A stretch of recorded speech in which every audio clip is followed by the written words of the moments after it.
Имамдарға ақы беру бұрын соңды болған емес. Ең алғашқы бастама оңтүстікте жүзеге асып отыр. Өңірдің өкілі имам Ахметжан Қажы Керімбек дін қызметкерлеріне тағайындалған ақшаны өзі үлестірді.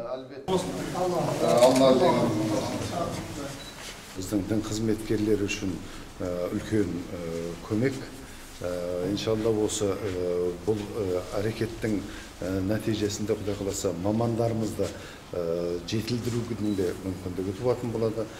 Және көбірек шалғай ауылды елді мекендерде ешқандай да бір көмектерден мүмкіндігі болмаған, яғни ешқандай да көмектер алмаған көптеген біздің дін қызметкерлері бар. Мінекей бұл да болса үлкен ол азаматтардың талпынып осы салада белсенді қызмет жасауына ықпал етеді деген үмітіміз бар. Әуелгісі мынау басында қазір қолма-қол берумен бастап жатырмыз.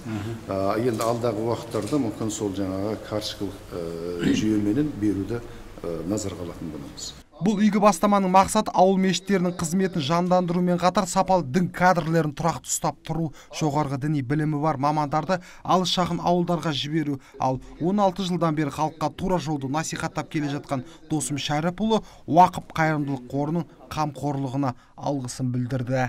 Алланың разылығы үшін Уақып деген корпоративтік қайырымдылық қорына өздеріміздің Алланың разылығы үшін рахмет айтамыз. Ешқандай бізге не болмады, бірақ қазіргі мынау жоғарыда мемлекеттік жағынан да, не жағынан да ешқандай көмек болмаған, осы қайырымдылық қорына кейін бар осы алып жатырмыз.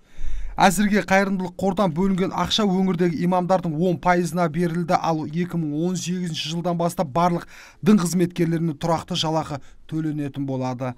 Діни басқарманың мәліметінше елімізде бүгінге дейін 2563 мешіт бой көтерген, соның 817-сі оңтүстікте орналасқан, онда 1782 имам қызмет жасайды. Айдос Тұрған, ТВК телеарнасы.